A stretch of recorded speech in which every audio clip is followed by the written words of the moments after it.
Hello everyone, my name is Bhartyagi, faculty of physics PPC Center for Excellence. So ray optics में last topic start किया था optical instruments. उसमें हमने पहला topic पढ़ा था ह्यूमन आई और उसकी वर्किंग, उसके डिफेक्ट्स. नेक्स्ट टॉपिक है simple microscope. How does a simple microscope works. तो first of all simple microscope is nothing but a magnifying glass. तो हम मैग्नीफाइंग ग्लास को यूज़ करते हैं चीज़ों को बड़ा देखने के लिए, लार्ज करने के लिए. तो वही सिंपल माइक्रोस्कोप है. ओके तो उसकी वर्किंग रे ऑप्टिक्स के हिसाब से कैसे होती है, क्या मैथमेटिक्स है उसकी, उसको पहले हमें चेक करना है. फिर हम कंपाउंड माइक्रोस्कोप के साथ जाएंगे, उसकी वर्किंग देखेंगे, एक कॉम्प्लिकेटेड माइक्रोस्कोप कैसे काम करता है. सो अ सिंपल मैग्नीफायर और microscope is a converging lens और शॉर्ट फोकल लेंथ. एक कन्वर्जिंग लेंस होता है यानी कॉन्वेक्स लेंस होता है शॉर्ट फोकल लेंथ का, यानी हाई पावर का. The lens is held near to the object and the eye is position close to the lens of the on the other side. तो जो भी चीज़ को हमें इनलार्ज करके देखना है उसको हम उसके बहुत क्लोज हम लेंस को रखते हैं और उसकी पोजीशन फोकल ऑब्जेक्ट की पोजीशन फोकल लेंस से ऑप्टिकल सेंटर के बीच में होती है और उस केस में वर्चुअल इमेज बनती है. तो वो वर्चुअल इमेज हमें वहाँ पे दिखाई देगी और कॉन्वेक्स लेंस के केस में वर्चुअल इमेज इनलार्ज बनती है. तो इसलिए हमें वो जो ऑब्जेक्ट है वो इनलार्ज दिखाई देती है. And that is our purpose to make the image enlarge so that हम क्लियरली उसको देख सकें डिटेल्स को. The idea is to form an erect, magnified, and virtual image of the object at a distance so that the eye can view it comfortably. और ये 25 centimetre के आसपास हमें डिस्टेंस पे देखना होता है क्योंकि नियर पॉइंट हमारे आई का 25 सेंटीमीटर होता है. If the object is a distance F, अगर वो फोकस पर है तो ऑब्वियसली इमेज इन्फिनिटी पे बनेगी और वो हमें रिक्वायर्ड नहीं है, हमें इमेज फाइनाइट डिस्टेंस पे चाहिए. तो हमें फोकल लेंथ से पहले उसे रखना होगा, यानी फोकल लेंथ और ऑप्टिकल सेंटर के बीच में.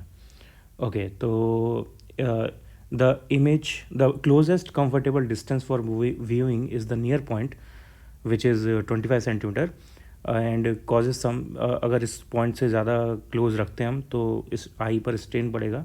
तो सबसे कंफर्टेबल डिस्टेंस जो है वो 25 सेंटीमीटर के आसपास ही है, उससे ज़्यादा क्लोज हमें नहीं रखना है. ओके ठीक है, चलो इसकी वर्किंग का समझते हैं. पहले इसका रे डायग्राम देख लेते हैं, रे डायग्राम कैसे वर्क करता है इसका. तो ऑब्वियसली ये सिर्फ एक कॉन्वेक्स लेंस है.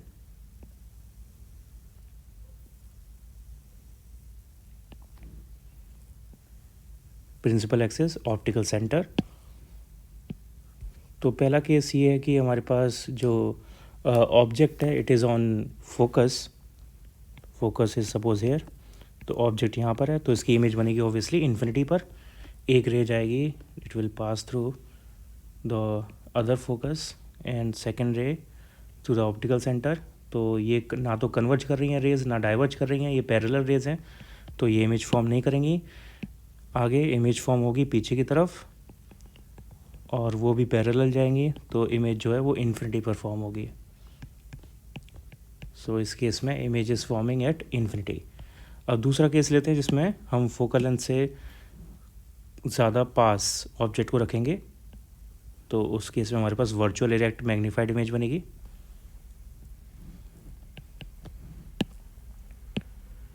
Now the object is at this point and focus is here, so the line will goes like this.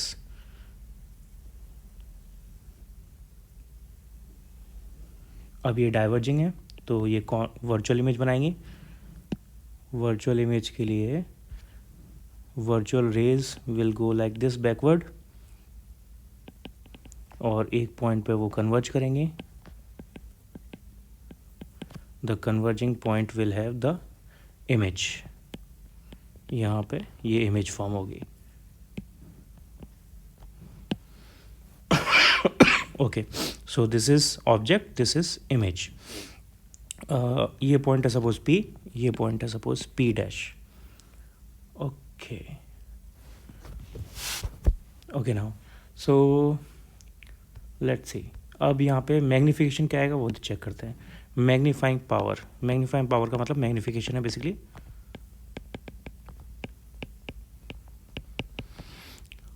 और इसका formula height of image upon height of object. तो हाइट ऑफ इमेज है I P dash divided by height of object is O P. So ये हो गया magnifying power. और यहाँ पे इस इमेज की डिस्टेंस को बोलते हैं इमेज की डिस्टेंस, हाँ, और ये इक्वल होगा also will be equal to I O two, so इसको हमें ओ डैश या सी कर देते हैं, ऐसे सी है सपोज ये, तो आई सी डिवाइडेड बाय ओ सी, इसके भी इक्वल होगा because the angle P C I is equals to angle P C O, तो इसकी वजह से रेशियो दोनों इक्वल होंगे। Equation number 1। Now I C, ये डिस्टेंस जो है इमेज की, इसको हम बोलते हैं डी डिस्टेंस, और ऑब्जेक्ट डिस्टेंस ऑब्वियसली यू है, ठीक है। तो यहाँ से इसका मतलब हुआ कि आई सी की वैल्यू हो जाएगी माइनस डी बिकॉज ये लेफ्ट हैंड साइड में है, और ओ सी की वैल्यू हो जाएगी minus U because it is also on left hand side. तो एम का फॉर्मूला आ गया minus D upon minus U, यानी D upon U, equation number 2। And by Lenz's formula we also know that 1 upon f is equals to 1 upon v minus 1 upon u, और यहाँ पे v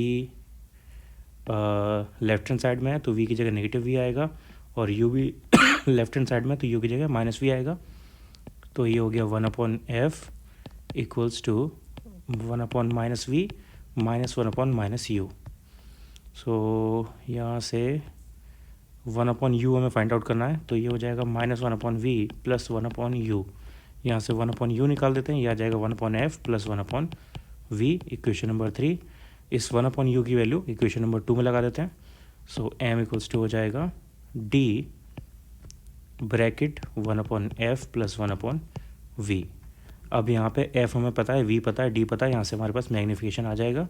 ये magnification का formula है for simple microscope.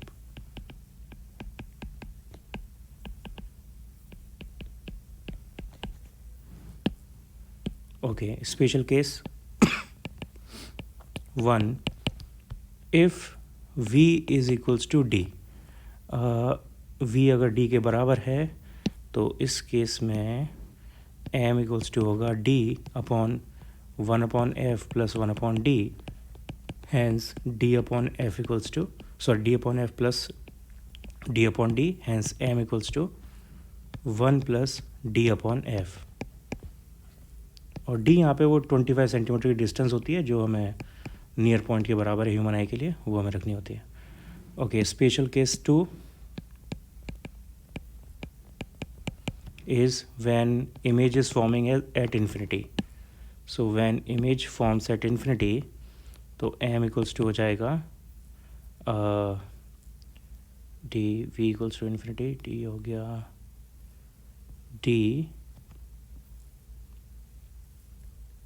हाँ इस फॉर्मूले में हमें लगाना है ये, तो d bracket 1 upon F plus 1 upon infinity, 1 upon infinity 0, तो यहाँ से आंसर आ जाएगा m equals to D upon F.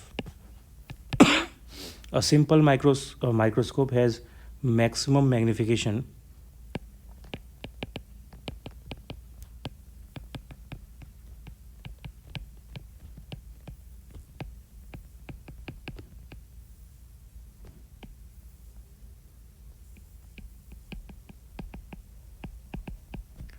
of about less than equals to 9 for realistic focal lengths.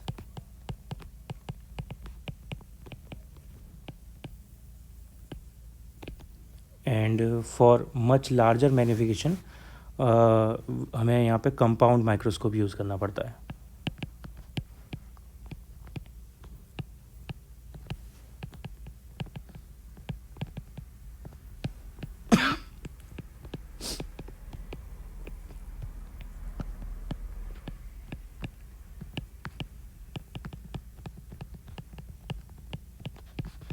Okay, so next topic is compound microscope.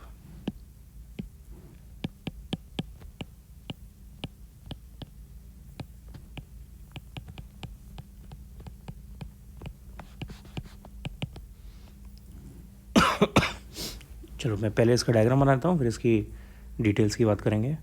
तो इसमें दो lens होते हैं, एक को बोलते हैं ऑब्जेक्टिव लेंस और एक को बोलते हैं आई पीस लेंस। यहाँ पे कंपाउंड माइक्रोस्कोप में ये ऑब्जेक्टिव लेंस छोटा होता है और आई पीस लेंस बड़ा होता है। This is the principal axis and these are optical centers. Suppose this is O dash and this is O double dash. Okay, and object is suppose here. तो इससे जो इमेज बनेगी it will be like this.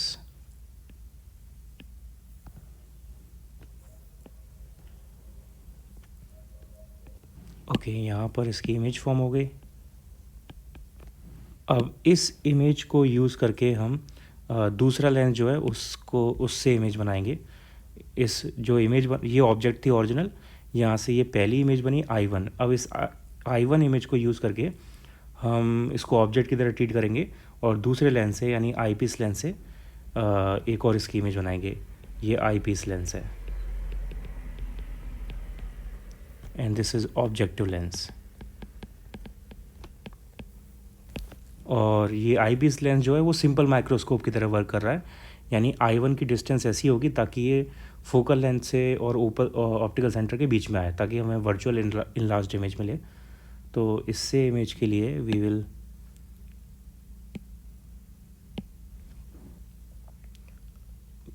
एक तो हम रे यहाँ पे इसकी डायरेक्शन ये है. अब आगे वाली इमेज के लिए हम एक रे यहाँ पे पास करेंगे like this. This will go like converge like this, and the other ray from the top like this will converge like that. और एक रे को ऑप्टिकल सेंटर से पास करते हैं, so it will go like this. Okay, और क्योंकि ये सारी रेज जो हैं वो डाइवर्ज कर रही हैं यहाँ पे आगे जाके, तो वो रियल इमेज नहीं बनाएंगे. इनको पीछे बैकवर्ड खींचेंगे और उससे हमें एक वर्चुअल इमेज मिलेगी.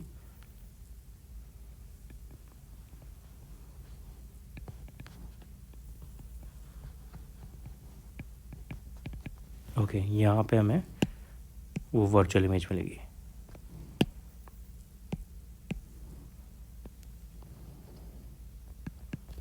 This is image I2, final image इस केस के लिए. ओके, अब इनके पॉइंट्स देख लेते हैं, इंपॉर्टेंट पॉइंट्स. सपोज ये है P और ये है P डैश और ये है P डबल डैश. ओके, ये इसका डायग्राम हो गया. यहाँ पे इस डिस्टेंस, ये हमारी इमेज की डिस्टेंस है, पहली इमेज की डिस्टेंस. ये सपोज़ V0 है और ये पहले ऑब्जेक्ट की डिस्टेंस है, ये सपोज़ U0 है. ओके, ये हमारे पास डिस्टेंसेस हैं. अब इसकी थियरी की बात करते हैं. Okay, so the lens nearest to the object, the lens nearest to object is called objective lens. Objective lens which forms a real inverted image, real inverted, a slightly magnified image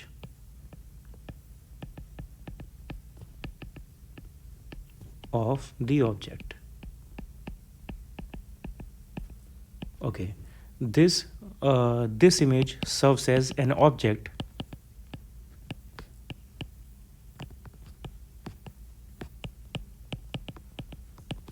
for second lens, which is eyepiece lens. Eyepiece lens, which then create an even larger virtual erect image.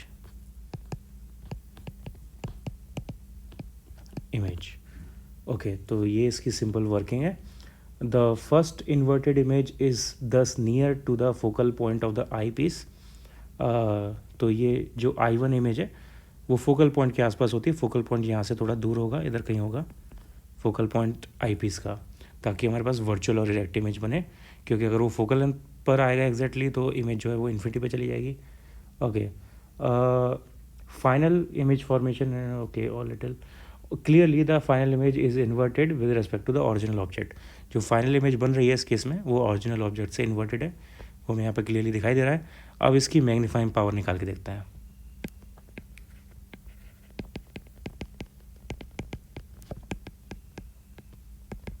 Magnification power. Okay, तो magnification यहाँ पर क्योंकि दो lenses हैं तो दो lenses हैं तो दोनों का इंडिविजुअल मैग्नीफिकेशन होगा. सपोज ऑब्जेक्टिव लेंस का मैग्नीफिकेशन M0 है या MO है और आईपीस वाले लेंस का मैग्नीफिकेशन ME है, तो दोनों का कंबाइंड मैग्नीफिकेशन जो होगा वो उनके प्रोडक्ट के बराबर होगा. अगर दो लेंस हमारे पास तो उनका जो टोटल मैग्नीफिकेशन होता है वो इंडिविजुअल लेंस के मैग्नीफिकेशन के प्रोडक्ट के बराबर होता है.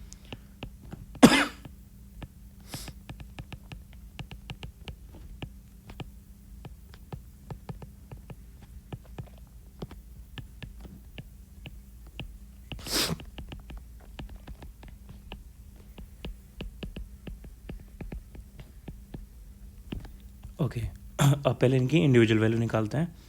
सो M0, पहले M0 यानी M ऑब्जेक्ट देते हैं. तो M ऑब्जेक्ट का फॉर्मूला आएगा height of image upon height of object.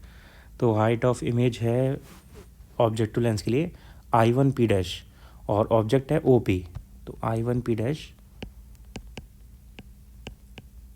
Upon OP, I1P dash upon OP. Okay, और ये इक्वल होगा O डबल डैश I1 के O डबल डैश I1 और divided by O double dash O. It is equals to O double dash I1 divided by O double dash O because angles are same. Which angles? यहाँ पे angle same है. I1 O double dash P dash, I1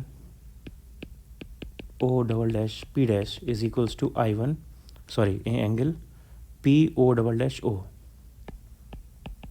ये दोनों angles equal हैं तो ये दोनों ratio equal होंगे. और यहाँ पे ये रेशियोज़ हैं.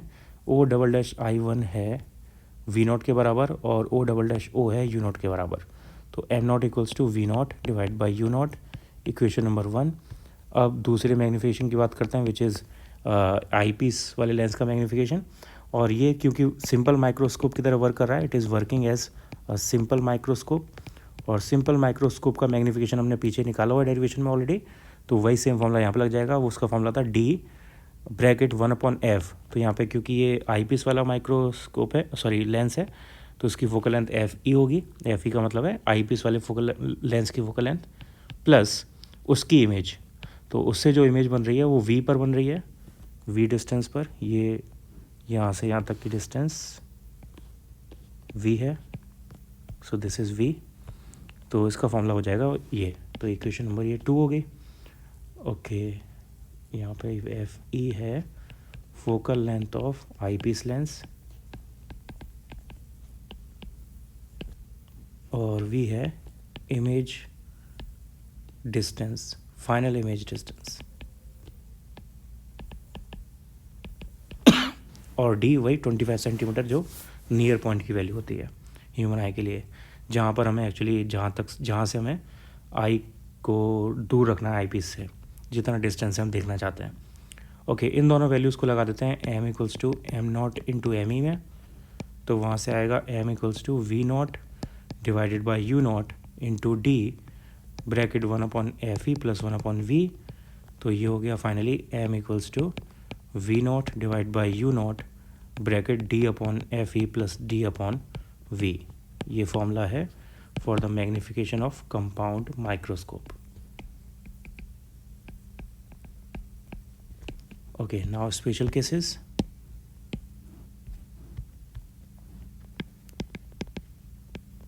Special case 1, when V is equals to D, यानी नियर पॉइंट पर इमेज बन रही है तो M इक्वल्स टू हो जाएगा V0 divide by U0 D/FE plus D/D.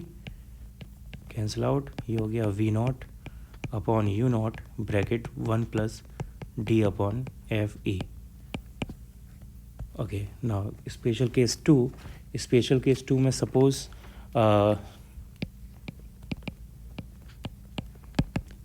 U0 जो है यानी ऑब्जेक्ट की डिस्टेंस वो F0 के बराबर है. F0 का मतलब हुआ जो ऑब्जेक्टिव लेंस की फोकल लेंथ है.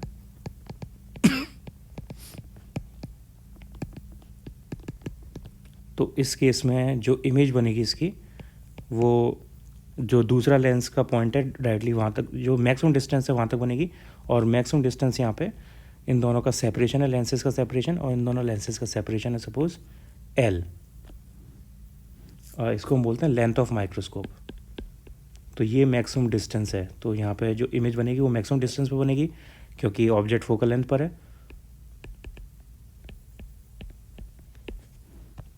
तो यहाँ पे इमेज की डिस्टेंस हो गई L। ओके, तो फॉर्मूला हो जाएगा m equals to V naught, और यहाँ पे ये u जो है वो लेफ्ट हैंड साइड में है तो इसकी वैल्यू नेगेटिव आएगी, तो वी नॉट की वैल्यू पॉजिटिव आएगी, तो वी नॉट की value L divided by negative F not bracket 1 plus D upon F E.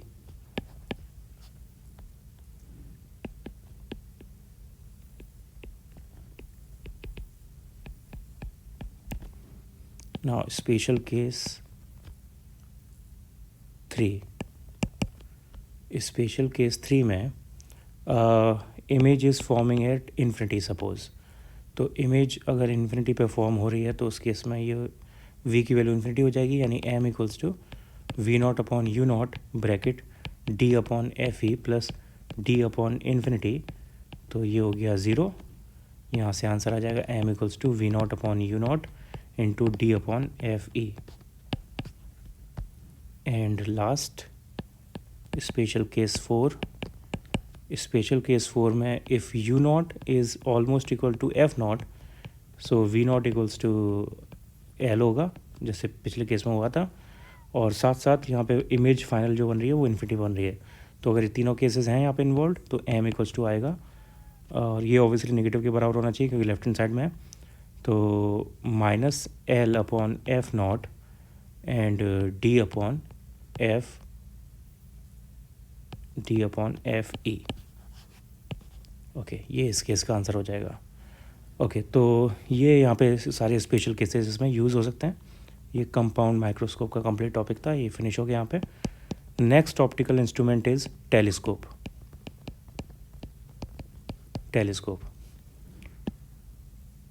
So telescope is used to provide angular magnification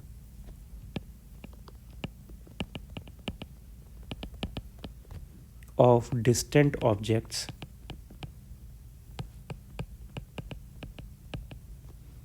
full stop. It also consists of an objective and eyepiece lens.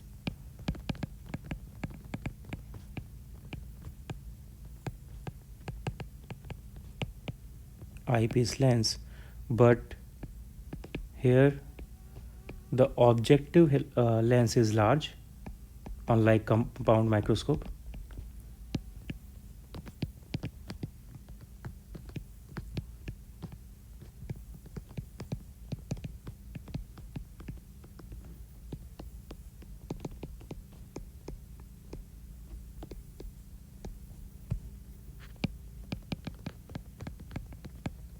Unlike compound microscope. और इस जो बड़ा है उसकी focal length भी obviously ज़्यादा होगी, यानी ऑब्जेक्टिव की यहाँ पे फोकल लेंथ ज़्यादा है। तो इसकी वजह से क्या होगा, लाइट फ्रॉम डिस्टेंट ऑब्जेक्ट जैसे स्टार्स वगैरह से जो लाइट आ रही है enters the objective lens and real images formed in the tube.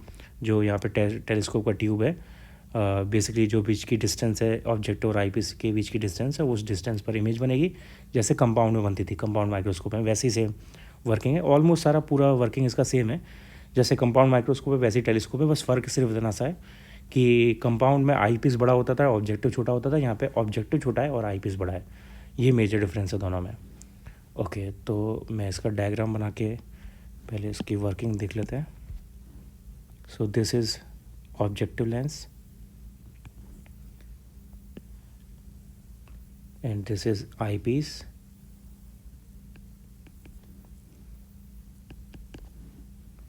Okay, तो यहाँ पे जो रेज़ आ रही हैं ऑब्वियसली वो बहुत डिस्टेंट ऑब्जेक्ट से आ रही हैं। टेलीस्कोप को यूज़ किया जाता है बहुत डिस्टेंट ऑब्जेक्ट्स को देखने के लिए, जैसे स्टार्स वगैरह। तो वहाँ से जो रेज़ आएंगी ऑब्वियसली वो पैरेलल होंगी। डिस्टेंट ऑब्जेक्ट से जो रेज़ आती हैं वो पैरेलल होती हैं।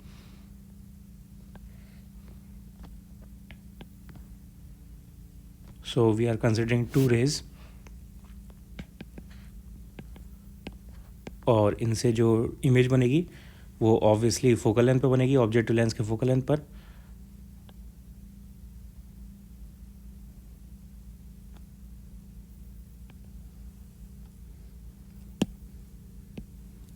Okay, this is the image.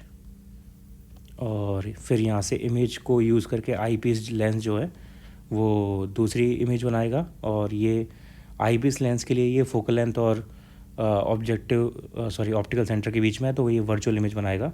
I piece वाला लेंस जो है वो हमेशा वर्चुअल इमेज बनाता है, तो वर्चुअल इरेक्ट और इनलार्ज्ड इमेज बनेगी इससे।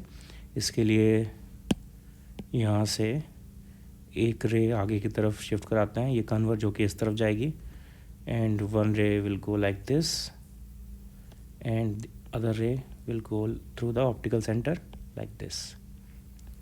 तो आगे जाके ये सारी डाइवर्ज हो रही हैं, तो आगे इनसे रियल इमेज नहीं बनेगी, पीछे की तरफ इनसे वर्चुअल इमेज बनेगी। तो उसके लिए पीछे से इनकी वर्चुअल रेस को कन्वर्ज करना होगा।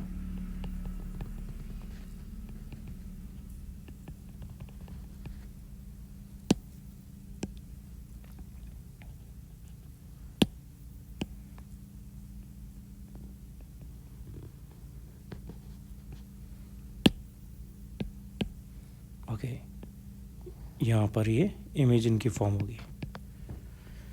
Okay, so this is the रे diagram for telescope.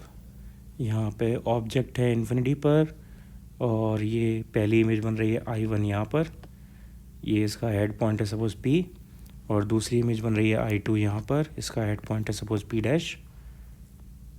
This is optical centre O dash, and this is O double dash. And okay, और ये ऑप्टिकल सेंटर से जो ये एंगल बन रहा है it is suppose theta naught, ये वाला एंगल भी थीटा नॉट होगा फिर। और जो आई पीस से एंगल बन रहा है it is suppose theta E या चलो थीटा ई ले लेते हैं, ये थीटा ई हो गया। Okay, now this is objective lens, this is eyepiece lens,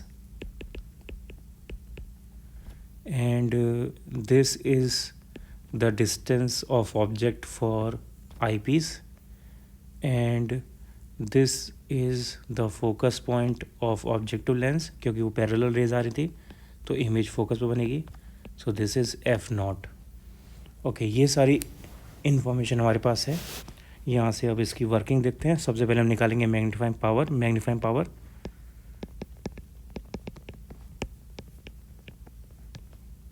तो हमें यहाँ पे एंगुलर मैग्नीफिकेशन देखना है।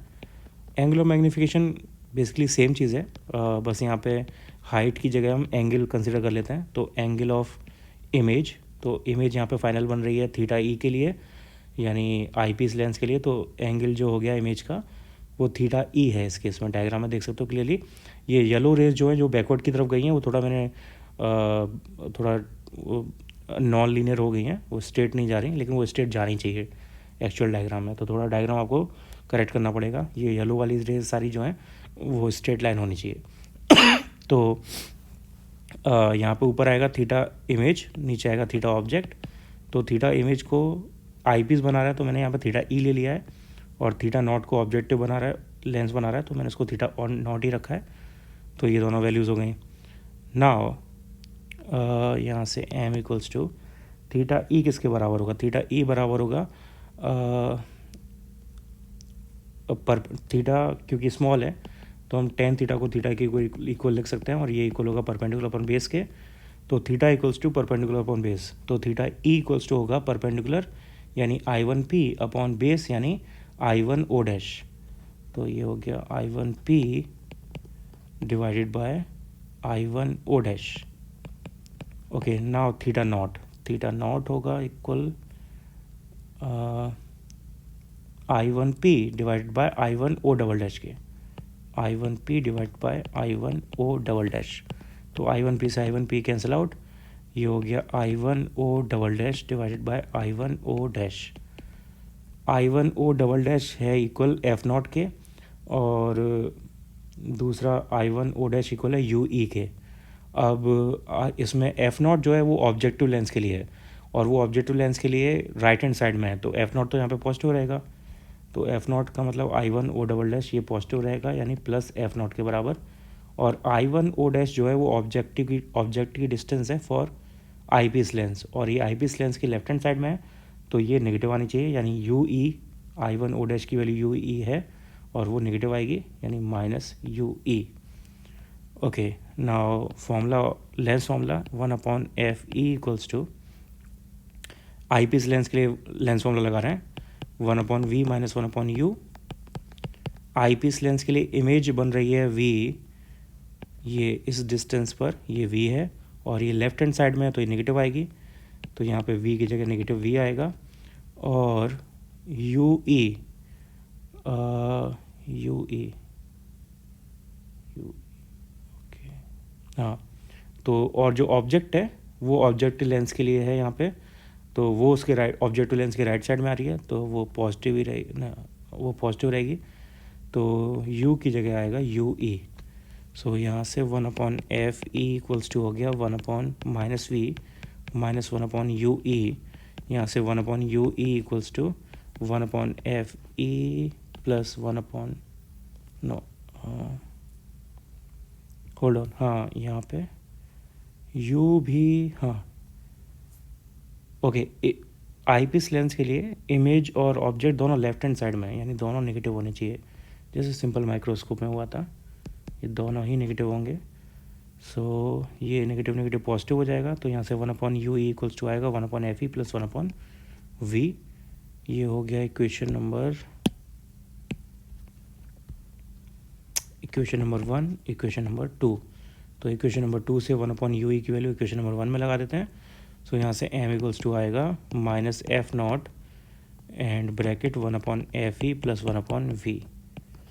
This is the formula for magnification of telescope. Okay, now special cases. Special case 1, when V is equals to D, यानी near point के बराबर है, तो इस केस में m इक्वल्स टू हो जाएगा minus F naught 1/FE plus 1/D।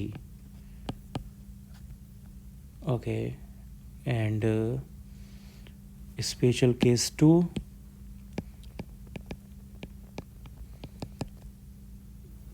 Special case 2 L equals to, L है यहाँ पे लेंथ ऑफ टेलीस्कोप, ये जैसे पहले लेंथ ऑफ माइक्रोस्कोप लिया था ऐसे यहाँ पे ये L डिस्टेंस है, लेंथ ऑफ टेलीस्कोप, इन ये ऑब्जेक्टिव और आईपीस लेंस के दोनों के बीच की डिस्टेंस होती है, वो लेंथ ऑफ टेलीस्कोप होती है।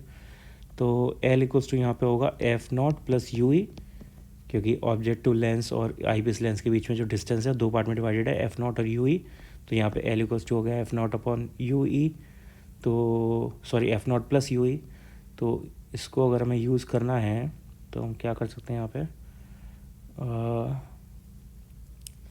UE की वैल्यू हमने निकाली थी इक्वेशन नंबर 2 में, ये हमने UE की वैल्यू निकाली हुई है, इस UE की वैल्यू को यहाँ पे हम प्लेस कर सकते हैं, तो ये आएगा एफ नॉट प्लस UE की वैल्यू यहाँ से आएगी FEV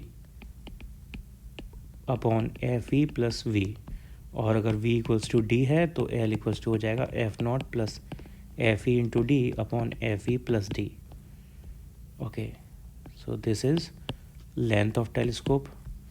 now special case 3 is when V is equals to infinity, यानी इमेज फाइनल बन रही है इन्फिनिटी पर, तो m इक्वल्स टू इस केस में हो जाएगा minus F not bracket 1/FE plus 1/इन्फिनिटी, ये हो गया 0, तो m इक्वल्स टू आ गया minus F not upon FE। और इस केस में जो UE है वो फोकस पर आना चाहिए, जो ऑब्जेक्ट है वो फोकस पर होनी चाहिए आई पीस लेंस की, तो इसका मतलब है UE FE के बराबर होना चाहिए। तो इस केस में अगर हमें लेंथ ऑफ टेलीस्कोप पूछा जाता है तो वो होगा एफ नॉट प्लस UE, यानी F not plus FE। Okay, so this was a simple telescope. Now next topic is terrestrial telescope. Terrestrial telescope यानी ये जो हम ज़मीन पे यूज़ कर सकते हैं कंपैरेटिवली पास की डिस्टेंस देखने के लिए, जो यूज़ होता है, ये टेरेस्ट्रियल टेलीस्कोप है. Okay, it is use to C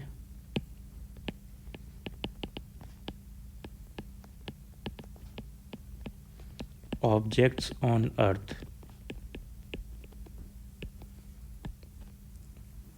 okay, पहले इसका डायग्राम, फिर इसकी वर्किंग देखेंगे. तो यहाँ पे 3 लेंसेज यूज़ होते हैं इस केस में.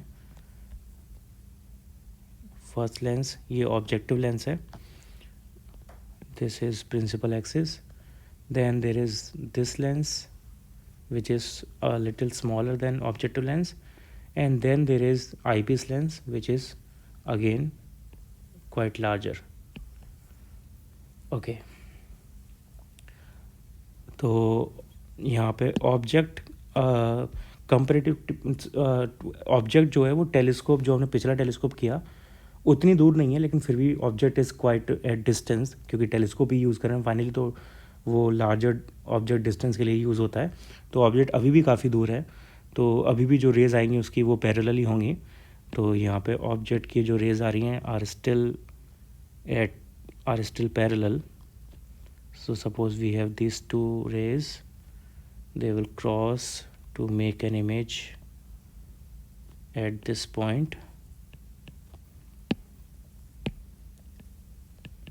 and this is image 1. Okay, or now this image will act as an object for this second lens. तो यहाँ से ये दोनों रेस कन्वर्ज करके यहाँ से हमें रियल इमेज बनानी है, क्योंकि फाइनल वर्चुअल इमेज जो फाइनल लेंस है यानी आईपीस लेंस है वो बनाएगा. तो यहाँ से इमेज बनती है at this point.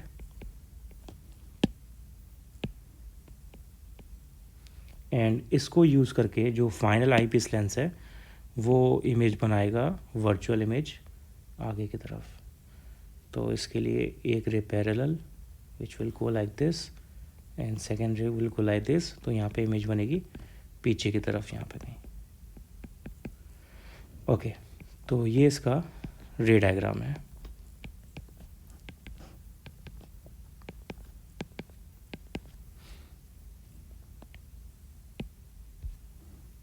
Okay, suppose this angle is alpha and इस पॉइंट पर यहाँ पे फोकस कहीं होगा एफ ई, एंड ठीक है this distance is F E. और हमें इसको और इस सेकेंड लेंस को ऐसे अरेंज करना होता है ताकि ये डिस्टेंस 2f के बराबर हो. 2f ये बीच वाले लेंस का फोकल लेंथ है और इस ऑब्जेक्ट की डिस्टेंस भी 2f पर रखी जाती है. और ये ऑब्जेक्ट इमेज बनेगी I1 वाली इमेज फोकस पर ऑब्जेक्टिव लेंस के यानी f0 पर. सो this is objective lens, this is eyepiece lens,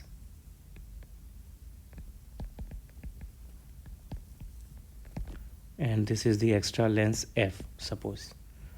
okay, ये हो गया. यहाँ पे इनका नाम लिख देते हैं. ये हो जाएगा इमेज 2 p पॉइंट या p डैश पॉइंट और ये p point suppose.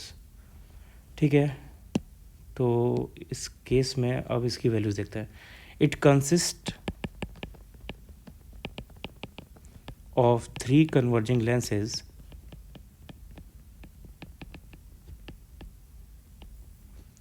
namely objective lens,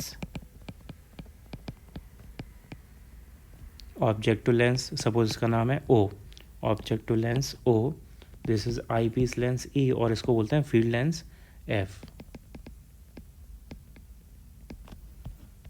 objective lens O, eyepiece lens E and field lens f. The focal plane of the objective is at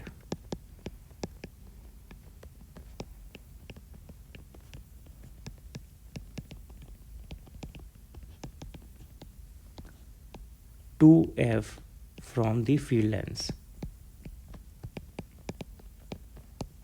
ये मैंने डायग्राम में show किया हुआ है. जो फोकल लेंथ है ये I1 जो पॉइंट है वही फोकल लेंथ है f0 और ये फील्ड लेंथ से 2f डिस्टेंस पर है. 2f डिस्टेंस पर होने का मतलब हुआ कि इसकी जो इमेज बनेगी ये सेंटर ऑफ कर्वेचर है, तो इसकी इमेज दूसरी साइड में भी 2f डिस्टेंस पे बनेगी, तो वो भी मैंने यहाँ पे शो किया हुआ है। ये सिमेट्रिकल वाला केस है। ओके, तो ये हो गया field that from field lens. Okay, इसका मतलब कि ये दोनों डिस्टेंसेस भी सेम होंगी। ये ओ पॉइंट है अगर तो I1O और OI2 सेम होगा।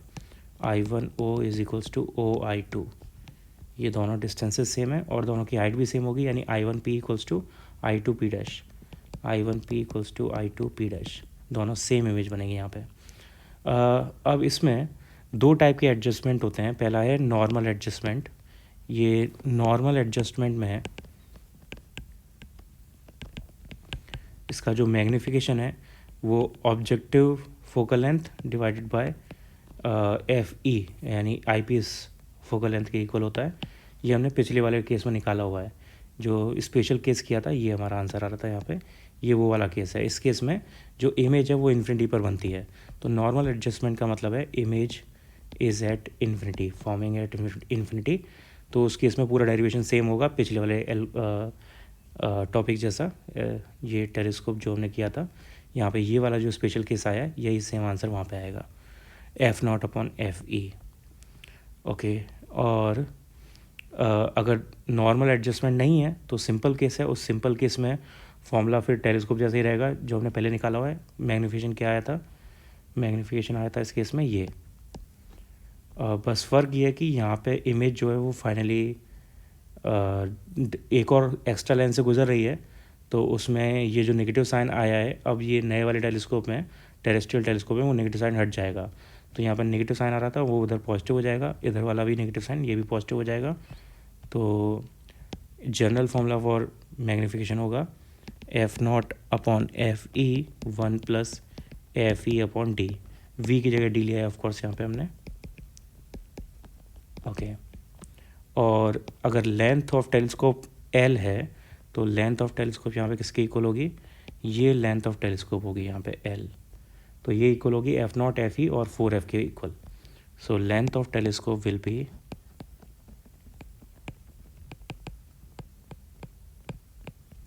F0 + FE + 4F। ओके, अब यहाँ पे 4F। ओके, ठीक है। और फिर यहाँ पे हम अगर FE का फॉर्मूला 1/F = 1/V + 1/U से चेंज कर देते हैं। हाँ, अगर FE UE के बराबर है, जैसे पिछले केस में टेलीस्कोप के केस में था, FE अगर UE के बराबर है तो UE का फॉर्मूला यहाँ पे लग सकता है FE × D/FE + D। ये भी हमने पिछले टेलीस्कोप केस में निकाला हुआ, तो मैं डेरिवेशन दोबारा नहीं कर रहा। ये देखो यहाँ पे ये UE की वैल्यू आई थी, ये UE की वैल्यू फिर D लगाने के बाद ये हो गई थी। इस सेम वैल्यू को यहाँ पे लगा सकते हैं। तो उस केस में L का फॉर्मूला हो जाएगा F0 + 4F + FE × D/FE + D। तो ये वेरिएशन टेरेस्ट्रियल टेलीस्कोप के लिए आएंगे। टेरेस्ट्रियल टेलीस्कोप के मैंने डेरिवेशन नहीं किए हैं क्योंकि वो सेम टेलीस्कोप वाले डेरिवेशन है, तो उनको दोबारा करने की ज़रूरत नहीं है। सेम फॉर्मूले हमारे पास दोबारा आ जाएंगे जो टेलीस्कोप में आ रहे थे। तो टेरेस्ट्रियल टेलीस्कोप में और नॉर्मल टेलीस्कोप में फ़र्क इतना ही, हमें एक एक्स्ट्रा लेंस यहाँ पे यूज़ करना पड़ता है जिसको हम फील्ड लेंस बोलते हैं, और बाकी सारा प्रोसीजर उसका सेम है। Okay, next topic optical instrument में इज़ रिफ्लेक्टिंग टेलीस्कोप।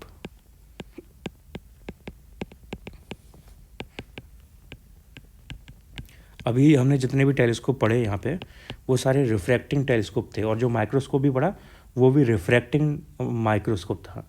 लेकिन जो सबसे पहला टेलीस्कोप डिज़ाइन हुआ था वो रिफ्लेक्टिंग टेलीस्कोप डिज़ाइन हुआ था।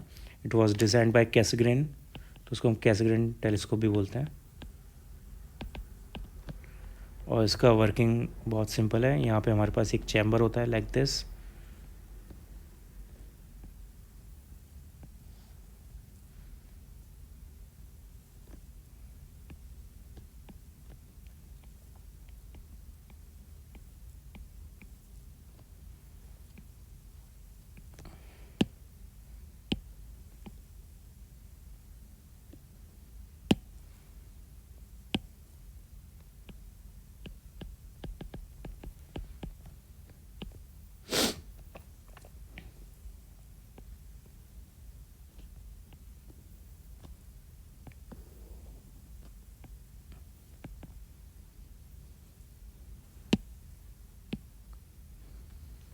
ओके, तो पहले इसकी वर्किंग देख लेते हैं, फिर चलो मैं डायग्राम से समझा देता हूँ। ये यहाँ पे ये जो कर्व से बनी हुई है, ये कॉन्केव मिरर है, इसको हम बोलते हैं ऑब्जेक्टिव मिरर। Objective mirror.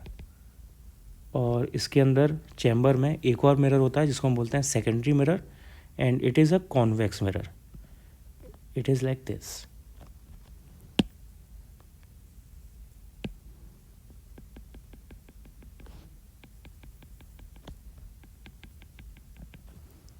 सो इसकी वर्किंग में rays parallel rays come like this and strikes the objective concave mirror, and then they reflect towards convex secondary mirror,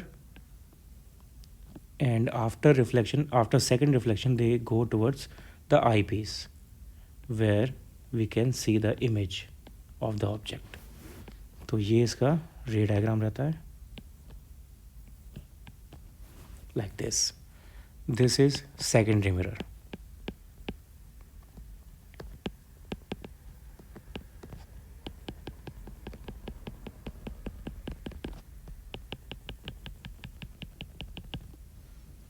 Okay, now let's see it's working. Telescope with mirror objectives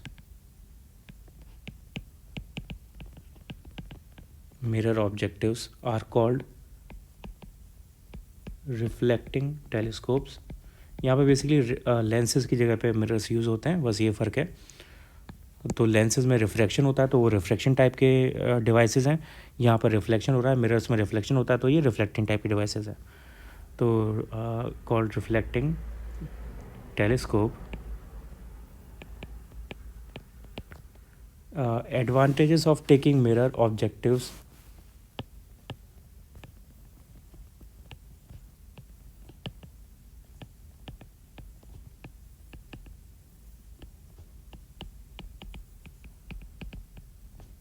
are as follows.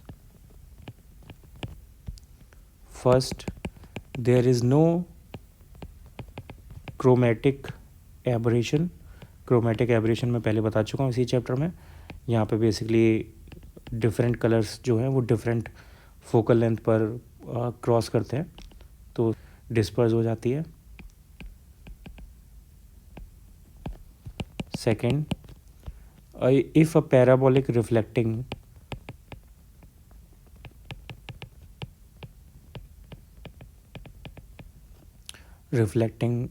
surface is chosen,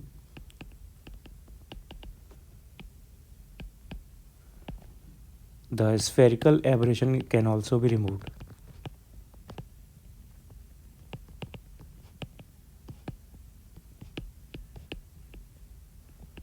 okay, तो chromatic aberration जो है वो सिर्फ lenses में होता है, लेकिन mirrors में स्फेरिकल एबरेशन हो सकता है और उसको हम पैराबोलिक मिरर यूज़ करके सॉल्व कर सकते हैं। ये भी टॉपिक हमने एबरेशन या डिफेक्ट्स में किया हुआ है इसी चैप्टर में पीछे। Next, mechanical support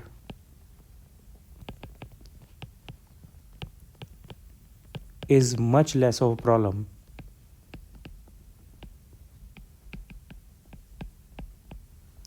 since mirrors are comparatively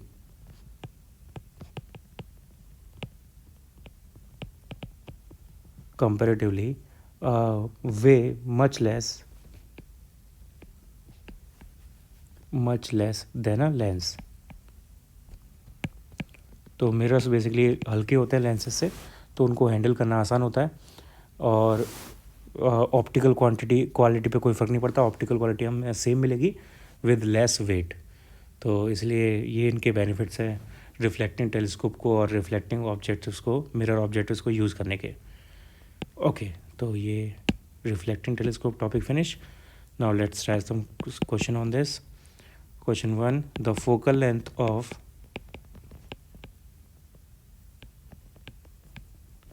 a converging lens is 8 centimeter, full stop. Find its magnification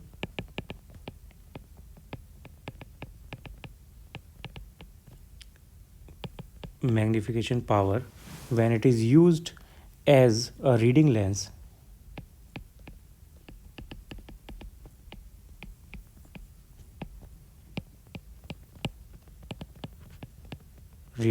lens to form the image at near point.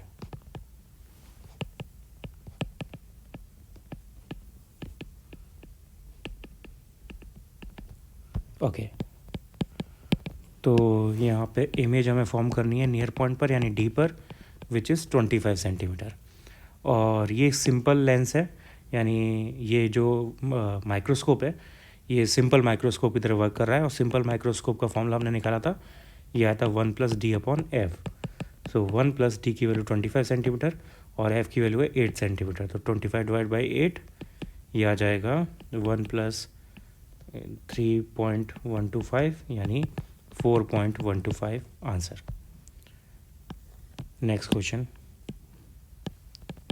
A microscope consisting of two convex lenses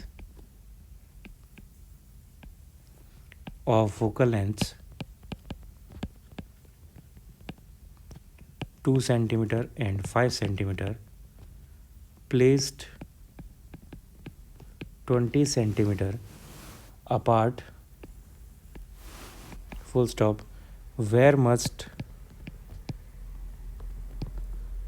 the object be placed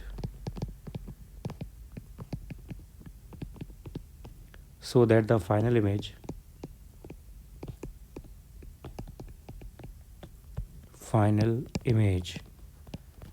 is at distance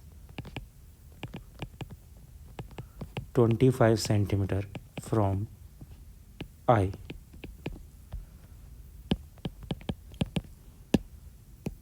okay let's try this. यहाँ पे मैं दिया हुआ है दो convex lenses हैं, उन दोनों के बीच की डिस्टेंस है 20 सेंटीमीटर। तो हमें एल दिया हुआ है 20 सेंटीमीटर, ये दोनों के बीच की distance. Okay, where must the object be placed so that the final image which is virtual is at 25 centimetre from the eye. ठीक है, तो पहले फर्स्ट लेंस के लिए फाइनल इमेज की बात करते हैं पहले। तो फाइनल इमेज जो बन रही होगी वो आईपीस वाले लेंस की वजह से बन रही होगी, और आईपीस वाला लेंस जो है उसके लिए सपोज हमने फॉर्मूला लगाया, lens formula 1/f = 1/v - 1/u। सो यहाँ पर u जो होगा वो ue के बराबर होगा, आईपीस लेंस के ऑब्जेक्ट की डिस्टेंस, और v यहाँ पे 25 सेंटीमीटर बनेगा हमें बोला हुआ है। और क्योंकि ये आईपीस लेंस से लेफ्ट साइड में बनेगा, वर्चुअल इमेज है तो सेम साइड में बनती है, सेम साइड में बनेगी यानी -25 सेंटीमीटर। और फोकल लेंथ हमें दी हुई है 5 दूसरे वाले लेंस की। ये कंपाउंड माइक्रोस्कोप है बेसिकली। कंपाउंड माइक्रोस्कोप में जो बड़ा वाला लेंस होता है वो आईपीस लेंस होता है, यानी ये 5 सेंटीमीटर जो फोकल लेंथ है ये आईपीस लेंस की है, और ये 2 सेंटीमीटर ऑब्जेक्टिव लेंस की है। तो ये एफ जो है यहाँ पे ये आईपीस लेंस की फोकल लेंथ है विच इज़ 5 सेंटीमीटर। सो ये सारी वैल्यूज़ प्लेस कर देते हैं यहाँ पे। ये हो गया 1/5 = -1/25 - 1/ue। सो 1/ue = -1/25 - 1/5, तो ये हो जाएगा -6/25 यानी ue = -25/6 सेंटीमीटर। तो हमारे पास ue की वैल्यू आ गई। दूसरे लेंस के लिए हमारे पास ऑब्जेक्ट की डिस्टेंस आ गई। ओके, नाउ हमारे पास L दिया हुआ था, L इज़ 20 सेंटीमीटर। तो L का मतलब है कि जो लेंस होंगे दोनों, सपोज ये दोनों लेंसेज हैं, तो अगर पहली इमेज यहाँ पे बन रही है तो पहली इमेज के लिए ये वाली डिस्टेंस और ये वाली डिस्टेंस, इन दोनों का सम जो है वो L के बराबर होगा। तो हमारे पास यहाँ से UE वाली डिस्टेंस तो आ गई है, यानी ये हमारे पास -25.16 सेंटीमीटर। ओके, इनमें से एक डिस्टेंस हमारे पास आ गई है, दूसरी डिस्टेंस हमें निकालनी है, वो u0 होगी। तो L = आएगा यहाँ से u0 + ue। सो यहाँ से u0 = हो जाएगा L - ue। L है 20 सेंटीमीटर, तो ये हो गया -+25/6 यानी 120 + 25 120 यानी 145 वी नॉट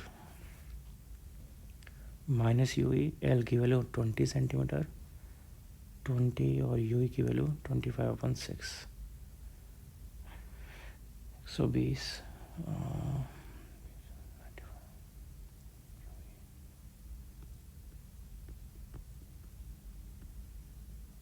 ओके। हाँ, यहाँ पे हमें ये आएगा 145/6, लेकिन 145/6 गलत हो जाएगा क्योंकि यू नॉट की वैल्यू ऑब्वियसली एल से कम आनी चाहिए, यानी हमें इसको माइनस ही करना पड़ेगा। तो हम यहाँ पे यू ई का साइन ही लेंगे, अदरवाइज़ ये आंसर एल से बढ़ा जाएगा, विच इज़ नॉट पॉसिबल। तो यहाँ से ये हो जाएगा 120 - 25 डिवाइड बाई 6, यानी U naught equals to 95/6 centimetre. ये यू नॉट की वैल्यू आ गई। नाउ जो यू नॉट है ये ऑब्जेक्टिव लेंस के लिए इमेज का काम करता है। तो ये यू नॉट जो है, this is this distance you not, और दिस इज यू ई। तो यू नॉट जो है वो ऑब्जेक्टिव लेंस के लिए इमेज की डिस्टेंस का काम कर रहा है, यानी ये V1 है सपोज़। तो ऑब्जेक्ट यहाँ पे कहीं रखी होगी और ये डिस्टेंस है U1 ऑब्जेक्ट के लिए, सॉरी ऑब्जेक्टिव लेंस के लिए ऑब्जेक्ट की डिस्टेंस। तो मैं यहाँ पे U1 फाइंड करने को बोला हुआ है, क्वेश्चन में फाइंड करना है where must the object be placed. तो हमें U1 फाइंड करना है, तो उसके लिए हमें V1 पता चल गया जो कि यू नॉट के बराबर है। ओके, तो हम ऑब्जेक्टिव लेंस के लिए फॉर्मूला लगा देते हैं, लेंस फॉर्मूला। पहले हमने लगाया था आईपीस लेंस के लिए।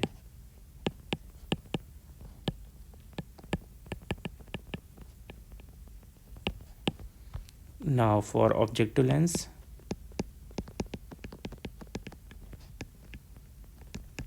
It is 1/f0 equals to 1/v minus 1/u। तो यहाँ पे v की वैल्यू तो है 95/6, तो ये हो गया 6/95, और ये u की वैल्यू हमें फाइंड आउट करनी है। और f0 हमें क्वेश्चन में दिया हुआ है, ऑब्जेक्टिव लेंस का फोकल लेंथ है 2 सेंटीमीटर, तो f0 की वैल्यू है 2 सेंटीमीटर, ये हो गया 1/2।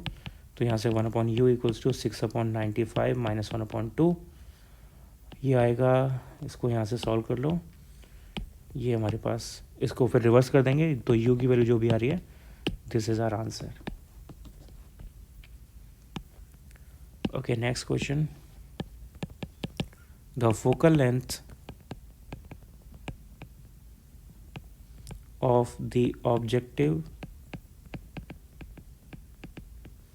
and eyepiece of telescope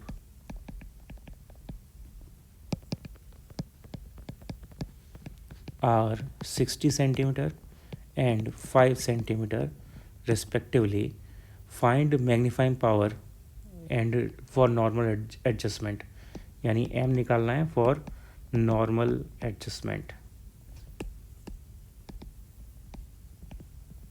normal adjustment, and when, and also for when the image is at near point. तो दो क्वेश्चंस हमें सॉल्व करने हैं इसमें। पहले मैग्नीफाइंग पावर यानी m निकालना है फॉर नॉर्मल एडजस्टमेंट, और नॉर्मल एडजस्टमेंट मैंने बताया था टेरेस्ट्रियल टेलीस्कोप में नॉर्मल एडजस्टमेंट का फॉर्मूला आया था हमारे पास -f0/fe। ये तब होता है जब इमेज जो है वो इन्फिनिटी पे बनती है, तो उसके लिए फॉर्मूला ये आता है। सो यहाँ से m इक्वल्स टू हो जाएगा -f0 की वैल्यू, यानी ऑब्जेक्टिव लेंस की फोकल लेंथ की वैल्यू है 60, और क्योंकि ये टेलीस्कोप है, टेलीस्कोप में मैंने बताया था ऑब्जेक्टिव लेंस बड़ा होता है, आईपीस छोटा होता है, कंपाउंड माइक्रोस्कोप में उल्टा होता है। तो ऑब्जेक्टिव लेंस की फोकल लेंथ 60 है, आईपीस की 5 है, तो f0 की जगह 60 और f की जगह पे 5, यानी ये आ गया -12। और दूसरा पार्ट में पूछा हुआ है when image is at near point, near point होता है 25 सेंटीमीटर, तो v की वैल्यू होगी 25 सेंटीमीटर। तो इसके लिए फॉर्मूला लगेगा m equals to -f0/fe 1 + fe/d। ये भी टेलीस्कोप का फॉर्मूला है, जनरल फॉर्मूला। सो यहाँ से m इक्वल्स टू हो जाएगा -60/5 ब्रैकेट 1 + 5/d की वैल्यू 25। सो ये हो गया -12 × 6/5, यानी 2.4 × 6 यानी -14.4 आंसर।